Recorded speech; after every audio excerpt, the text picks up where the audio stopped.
Muy buenos días, queridos hermanos. Reciban un cordial saludo en esta mañana.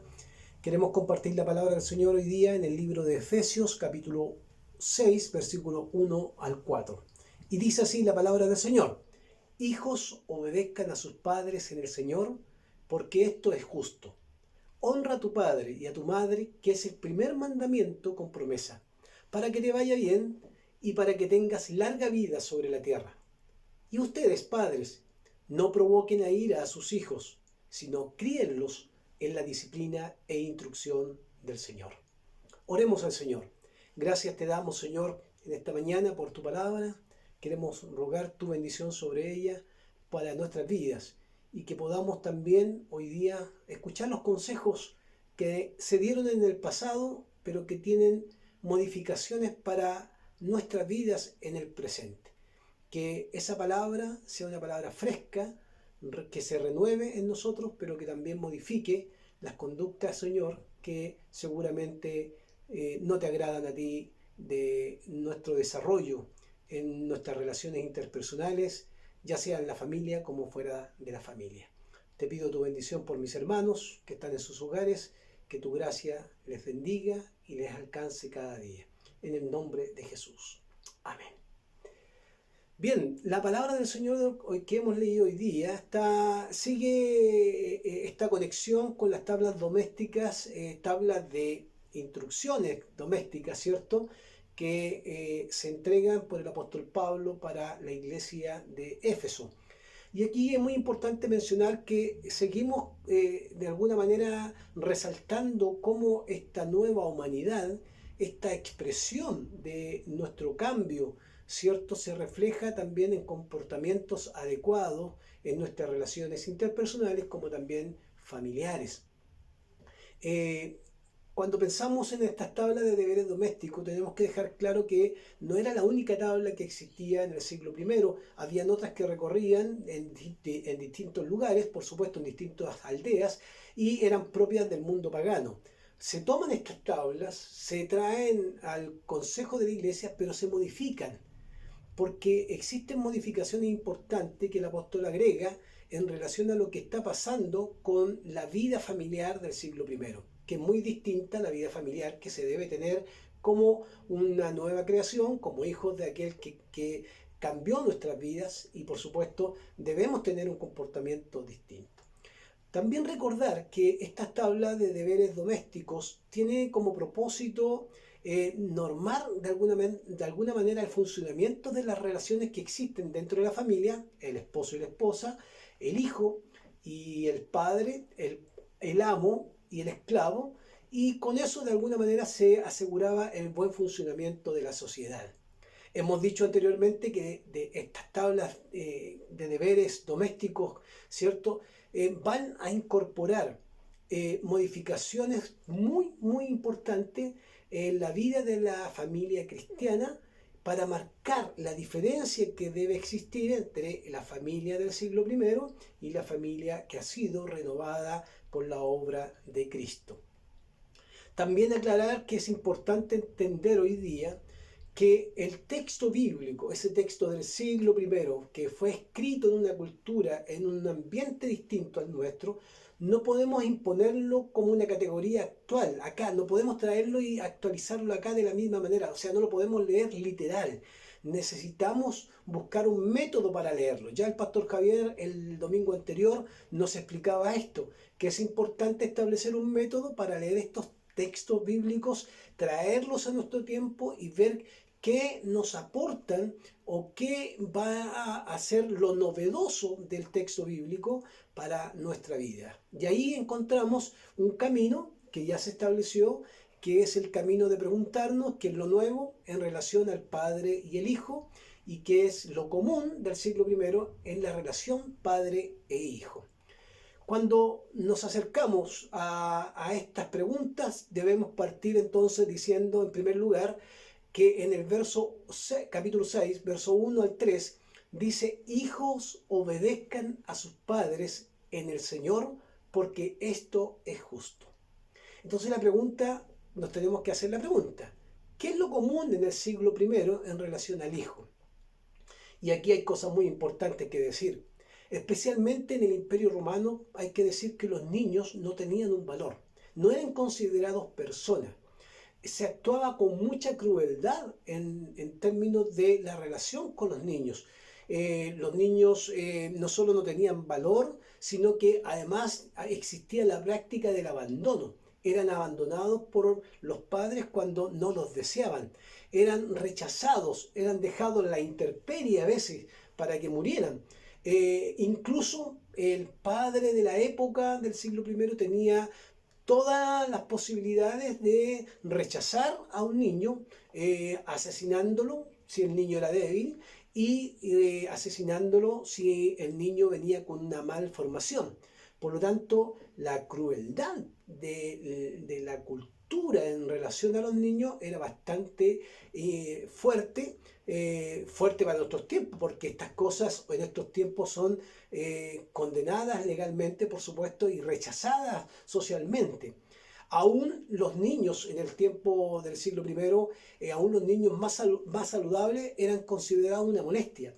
¿Y sabe por qué eran considerados una molestia dentro de la familia? Porque inhibían la promiscuidad sexual y además complicaban la facilidad para divorciarse. Por lo tanto, era una molestia. El niño, el hijo, era una molestia porque impedía un desarrollo sexual adecuado y, por supuesto, por otro lado, le impedía que se pudieran ellos divorciar. Hay que recordar, hermanos queridos, que ya cuando Jesús tenemos los evangelios, ¿cierto?, que relatan los dichos de Jesús, nos encontramos cuando justamente los discípulos también en esa actitud apartaban a los niños que no tocaran a Jesús, y Jesús se opone y dice, no, dejen que los niños vengan a mí. Ya ese acto de Jesús de dejar que los niños se les acercaran era un cambio radical en el trato con los niños de la época, en medio de una realidad social donde los niños eran rechazados. O sea, lo que Pablo está haciendo, mostrando en medio de esa cultura que esto debe ser modificado. Por lo tanto, lo común de las instrucciones o de lo que pasaba en aquellos tiempos era que nadie le diera una instrucción de comportamiento a un hijo, porque estos hijos eran, primero, una molestia, segundo, eran de menor importancia y culturalmente eran parte de las posesiones del padre, o sea, eran propiedad del padre.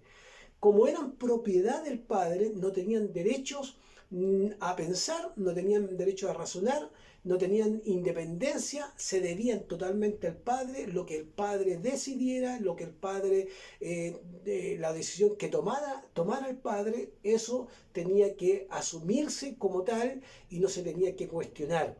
Porque en el momento en que el hijo desobedecía al padre, también estaba desobedeciendo al Estado.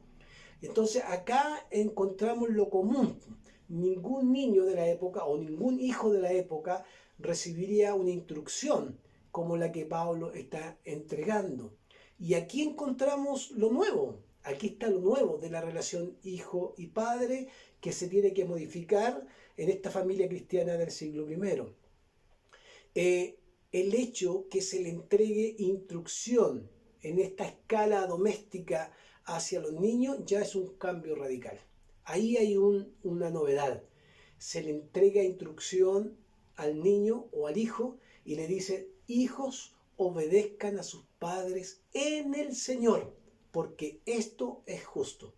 En esta nueva humanidad, en esta nueva realidad espiritual, los hijos pueden pensar, pueden tomar decisiones, pueden razonar, pueden tener discernimiento a la hora de escuchar la instrucción del Padre y pueden decidir obedecer o no obedecer, porque ese es el gran cambio, la gran modificación.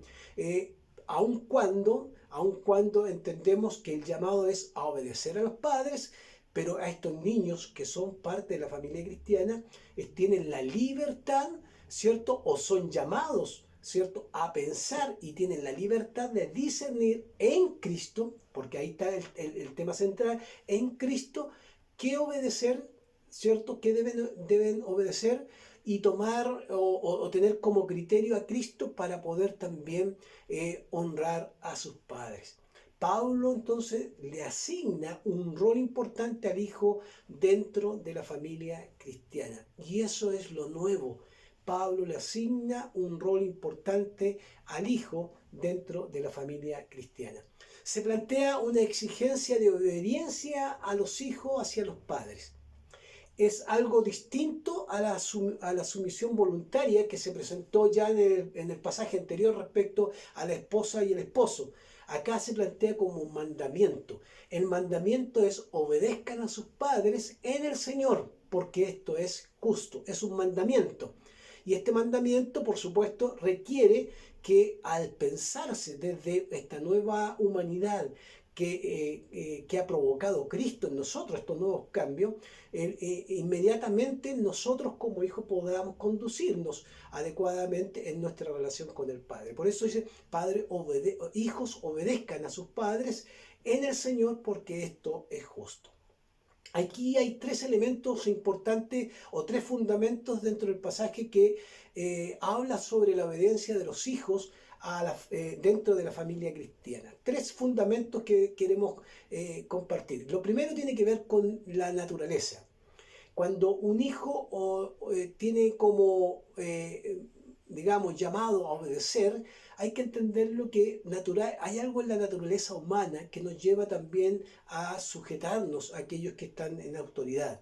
Por eso cuando estos hijos obedecen a sus padres en el Señor, y esto que es una acción de sujeción, ¿cierto?, al Padre, es algo que no es ajeno a las culturas que no son propias del siglo I, ni también que no son cristianas. En todas las culturas existe esto natural de sujetarse a aquel que es el padre de familia. Por lo tanto, hay un tema de la naturaleza humana, que se distingue dentro del desarrollo humano y que en todas las civilizaciones y en todas las épocas, en todos los tiempos, está el llamado a la obediencia independiente de la edad. Este llamado es a obedecer y a obedecer a sus padres como una ley natural, que es lo que queremos enfatizar. Lo segundo tiene que ver con la ley revelada por Dios, como fundamento, la ley revelada por Dios. Cuando dice honra a tu padre y a tu madre, ¿cierto? Para que te vaya bien y para que tengas larga vida sobre la tierra. Es un mandamiento, por lo tanto hay una ley revelada. Pablo aquí está citando juntando dos citas de Éxodo y de Deuteronomio, estas dos citas que plantean un mandamiento, ¿cierto?, de honrar al Padre, pero que también la acompaña de una promesa. Por lo tanto, aquí hay un tema re importante como fundamento, que es la autoridad del Padre sobre los hijos, pero no como una autoridad que no viene de Dios, sino que es una autoridad delegada por Dios. Por lo tanto, al ser una autoridad delegada por Dios, debe este mandamiento respetarse. De respetarse, ¿en qué sentido? En que los vínculos entre el Padre y el Hijo, ¿cierto?, deben ser vínculos relacionados con la ley del Señor, o sea, en amor, en obediencia. Tanto el Hijo obedecer al Padre, pero también en términos del Padre en su conducta con el Hijo. Y acá hay algo muy importante que no podemos dejar pasar, que se debe marcar dentro de la familia cristiana, precisamente este tema de que al ser una familia cristiana, también es la familia de Dios, que se asocia a la imagen de Dios como aquel Dios que es nuestro Padre. Y como es un mandato divino, como imagen de la paternidad de Dios dentro de la familia cristiana, debemos obedecerlo. Entonces tenemos una ley natural, está en todas las civilizaciones, en toda la época, surge de la naturaleza humana este deseo de respeto hacia la autoridad del Padre, y un segundo fundamento que tiene que ver con la ley de la palabra revelada de Dios, donde se nos invita a honrar a nuestros padres, teniendo en cuenta esta paternidad de Dios, ¿cierto?, como el modelo para el padre de familia también. Y lo tercero tiene que ver con el Evangelio. Esto dice John Stott que no está implícito dentro del texto bíblico, pero se infiere del texto cuando dice: hijo, obedezcan a sus padres en el Señor. Y que tiene relación con esta idea de que cuando somos una nueva naturaleza, cuando hemos sido transformados en nuestra vida, tenemos un nuevo modelo de comportamiento, nuevos valores que nos hacen de alguna forma tener una relación con el Padre, una relación distinta, ya no como se establecía en la cultura del siglo I, sino que el Evangelio, la buena noticia, el cambio ha producido un cambio en nuestra mente, en nuestro corazón, que nos permite relacionarnos de manera distinta con nuestros seres queridos, especialmente con el Padre. La familia de esta nueva humanidad no ha sido abolida en esta relación, no ha sido cambiada, todo lo contrario, el hombre y la mujer se casan y tienen hijos, y esta nueva creación y esta nueva sociedad debe tener conductas en el Señor que sean diferentes al modelo de las conductas o de la cultura del siglo I. Por lo tanto, el hecho de que Pablo ya hable a los niños, orientándolos a su comportamiento para que obedezcan, considerando que existe una ley natural que los lleva a una sujeción, pero que existe una palabra revelada donde se nos llama a honrar a nuestros padres, y por supuesto también existe el Evangelio que transforma nuestros corazones y nuestra vida. Eso debe provocar un cambio de conducta. Por lo tanto, el hijo ya tiene un valor, puede pensar, discernir, y puede ser orientado a tener el comportamiento adecuado en su relación de hijo a padre. Y ahí está lo novedoso. En la relación entre el hijo y el padre hay un cambio que lo produce Jesucristo. El hijo ya no es un objeto, no es una posesión. El hijo es una persona que puede pensar y razonar y puede recibir instrucciones, a diferencia del hijo de la familia romana del siglo I. En segundo lugar, está el consejo a los padres. Dice el deber a los padres, el versículo 4. Y ustedes, padres, dice, no provoquen a ira a sus hijos, sino críenlos en la disciplina e instrucción del Señor. La pregunta que tenemos que hacernos en este sentido: ¿qué es lo común en el siglo I en relación a los padres con los hijos? En el siglo I, el Imperio Romano, había una figura que se denominaba el pater familia. El pater familia. El pater familia era la cabeza de la familia romana que se establecía, quien ejercía toda la autoridad, toda su soberanía sobre los miembros de la familia. Era de carácter autoritario, totalmente autoritario, que era conocido como el patria potestas, que se ve reflejado no solo en el hecho de castigar, sino también en poder matar al recién nacido, dejarlo al niño indeseado, botarlo, dejarlo en la calle. Por lo tanto, el pater familia tenía el derecho completo de disponer de sus hijos como él quisiera, incluso tenerlo como un esclavo, como una posesión, y abusar de él como él lo estimaba conveniente. William Barclay, respecto al pater familia, dice lo siguiente: el padre romano podía vender a sus hijos como a esclavos y hacerlos trabajar en sus campos hasta en cadenas. Podía disponer de la ley a su antojo, porque estaba en sus manos castigar como quisiera, hasta el extremo de infligir la pena de muerte sobre el hijo. Eso lo dice Barclay. Es interesante esto, o sea, el padre podía disponer a sus hijos, tenerlos como posesión, pero podía venderlos como esclavos y hacerlos trabajar en el campo, y de alguna manera usarlos de manera a su antojo, dice Barclay, porque estaba en sus manos toda la potestad que el imperio le entregaba para poder disponer de su hijo al extremo de quitarle la vida.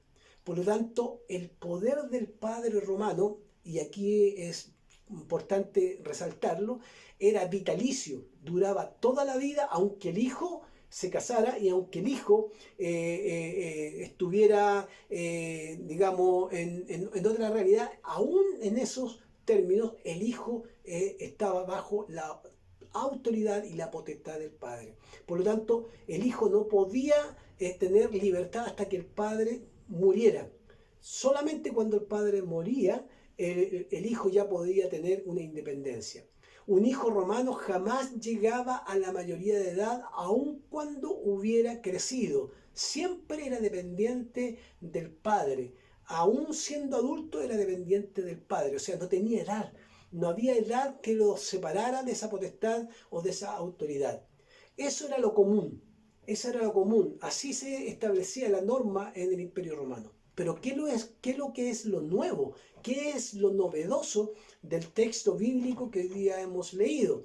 Cuando el padre es llamado por el apóstol Pablo diciendo, padres no irriten al hijo, o sea, padres no provoquen a ira a sus hijos, sino críenlo en la disciplina y en la instrucción del Señor. Y aquí hay algo muy, muy relevante que tenemos que marcar.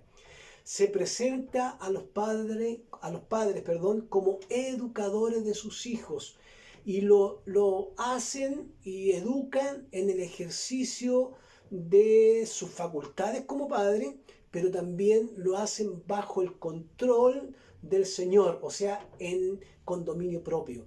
Los hijos que tienen que ser guiados, instruidos, disciplinados, son disciplinados bajo el dominio propio.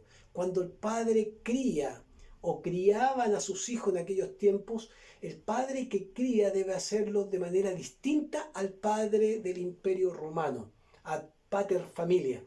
Debe hacerlo distinto. La autoridad que le da el Señor como padre no es para que abuse de su hijo, no es para que vea a su hijo como una posesión, para que lo vea como un objeto, sino que el padre debe amar a su hijo como un hijo que es parte también de la familia de Dios, que es parte de este cambio producido por Cristo en esta nueva sociedad. La diferencia con el pater familia del Imperio Romano es que el pater familia usaba la fuerza y la violencia como parte de su función o su desarrollo de autoridad. En cambio, en la familia cristiana, el padre debe tener un autocontrol, debe tener dominio propio y debe criar con gentileza, paciencia a sus hijos, lo que era un contraste total con la forma de educar o de guiar a un niño o a un hijo en el siglo I. Por eso el texto dice, si no, críenlo en la disciplina, en la instrucción del Señor. ¿Qué significa esto? Cuando se habla de disciplina siempre pensamos en la disciplina, en el castigo, en el golpe, y pensamos que esa es la forma de disciplinar. Acá tiene que ver con nutrir. La disciplina que usa el apóstol Pablo, la palabra que usa es nutrir y alimentar a los hijos. Criarlos tiernamente es una idea de disciplina distinta a la del siglo I. Es la disciplina que en la nueva humanidad tiene un nuevo propósito, que tiene el propósito de discipular, de criar tiernamente, de proveer al hijo todas las formas educativas que le permitan que el hijo se pueda desarrollar en todas las áreas de su vida. Entonces el padre tiene una tremenda responsabilidad en esta nueva humanidad. El énfasis importante acá está en que esa disciplina no va acompañada de la fuerza desmedida, de la violencia, sino de la ternura y del amor. Por lo tanto, aquí se plantean dos cosas importantes. Los padres deben dedicarse y preocuparse por los hijos, lo que no existía en el siglo I. Deben preocuparse y dedicarse de alguna manera a cuidar y criar a sus hijos. Y lo segundo tiene que ver con el tema de que el padre, junto con dedicarse y preocuparse por sus hijos, debía hacerlo en la disciplina e instrucción del Señor. O lo que el Señor había hecho en nuestra vida debe modificar esa forma de educar. Ya no educamos como el pater familia, educamos porque Cristo ha afectado nuestra vida. Acá entra, por lo tanto, lo segundo. Cuando habla de la instrucción no es una instrucción que deja fuera digamos, el consejo verbal, sino que agrega enseñanzas nuevas al hijo para que el hijo se comporte de una manera adecuada en el siglo primero, especialmente en la iglesia de Éfeso. Todo esto habla de que el padre como el hijo deben funcionar bajo los criterios de aquel Señor que renovó nuestras vidas, bajo los criterios que Cristo ha transformado nuestras vidas. Es la disciplina del Señor, es la disciplina del Señor. Es muy distinta a la autoridad del padre o el pater familia del Imperio Romano. Esto incluye, por supuesto, que volvamos a recuperar cosas importantes o incorporar cosas importantes dentro del el quehacer de los padres, en este caso padre y madre, por supuesto, que es instruir y disciplinar a nuestros hijos, ¿cierto?, en el amor que se requiere, en el autocontrol y en el dominio propio como una nueva creación. Lo novedoso tiene que ver entonces con la actitud del padre hacia el hijo. No provoquéis a ira a sus hijos. Esto no lo podía decir a un padre en el siglo primero. Era algo totalmente contradictorio. Como ya sabemos, toda esa potestad que tenía la podía ejercer con todo el poder sobre su hijo. Pero Pablo les dice, no, acá tienen que evitar de irritar a sus hijos. Lo novedoso se encuentra entonces en que el padre trata con suavidad y amor y delicadeza, con disciplina, con instrucción, no con golpe, no con fuerza, sino con amor, tal como Cristo nos ha amado a nosotros. El ejemplo siempre, el criterio siempre será Cristo, siempre será el Señor. Nuestro concepto de disciplina tiene que cambiar. No podemos pensar en la disciplina como el castigo. Tenemos que pensar en la disciplina como aquel que disipula y guía y orienta a su hijo para que se conduzca de buena manera tanto en la familia como socialmente. Podemos corregir y reforzar conductas cuando disciplinamos sin la necesidad de llegar a perder el control.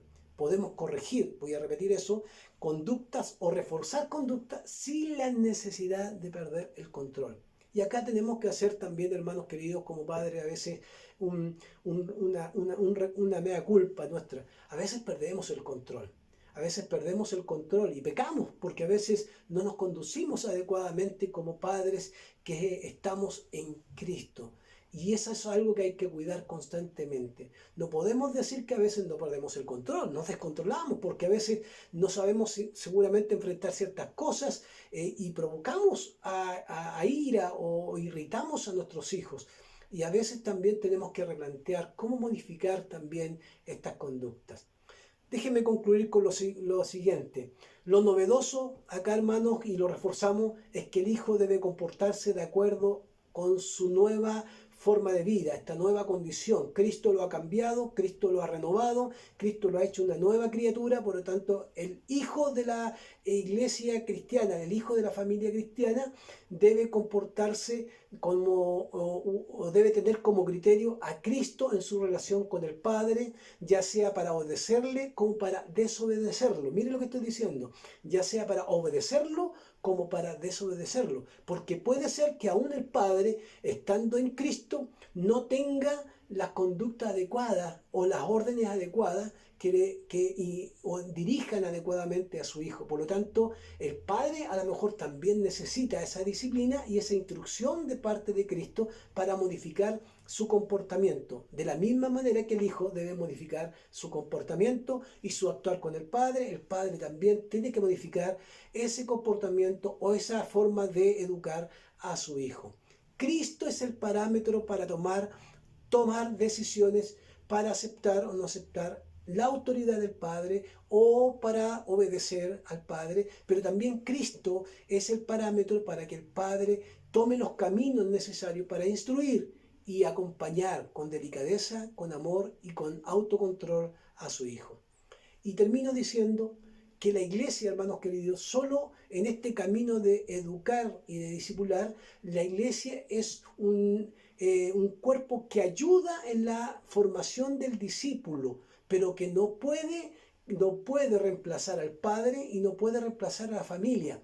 La familia, dentro de la familia, los padres son responsables de la formación, justamente afectados por la obra de Cristo, y la iglesia solo ayuda en este camino de discipular, a sus hijos, cumple un rol, pero no puede hacer toda la tarea de formar. ¿Y por qué digo esto? Porque también podemos entender que el consejo del apóstol Pablo le entrega a la iglesia en sus manos algo que tiene que ver con educar completamente a los hijos. No, la iglesia solo ayuda. La responsabilidad a quien se le delega esta formación y este respeto es al padre y a la madre y al hijo. Por lo tanto, lo que está en el texto de Pablo es que justamente todo lo contrario a la familia cristiana de la época se debe cambiar, no se debe actuar de la misma manera. No debemos someternos de la manera que se hace en el siglo I, sino que debemos actuar en obediencia como el Señor nos ha enseñado. Y ahí está el principio fundamental. Cuando actuamos adecuadamente, en dominio propio, en autocontrol, tanto el Hijo como el Padre lo hacen porque lo hacen en base a lo que Cristo ha hecho en nuestras vidas. Porque es muy probable que aún siendo creyentes podamos perder los límites, tanto el Hijo como el Padre, y en eso caeríamos en pecado delante de Dios. ¿Por qué? Porque el llamado del apóstol Pablo y lo novedoso del apóstol Pablo es que no repitamos los modelos de la cultura del siglo I, donde el hijo no tiene valor y donde el padre cree tener todo el poder para hacer lo que quiere. No, en Cristo se modifican nuestras conductas de hijo y nuestras conductas de padre. Que Dios les bendiga. Oremos al Señor. Gracias por tu palabra, Señor, que podamos en este día entender esta palabra, lo común de aquellos tiempos y lo novedoso para estos tiempos. Lo novedoso es que tú nos das todos los días la oportunidad de modificar nuestras conductas como padres y nuestras conductas como hijos. Señor, queremos pedir que tú nos ayudes para que la familia cristiana, la familia que es transformada, esta familia que ha sido tocada por la obra de tu Espíritu Santo en nuestras vidas, vaya modificando ese Espíritu Santo también aquellas cosas que no te agradan. Cuando, por ejemplo, nos equivocamos como padre o cuando nos equivocamos como hijo. Ayúdanos para comportarnos a la altura de un hijo que ha sido transformado e incorporado a esta nueva sociedad. Te lo pedimos en el nombre de Jesús.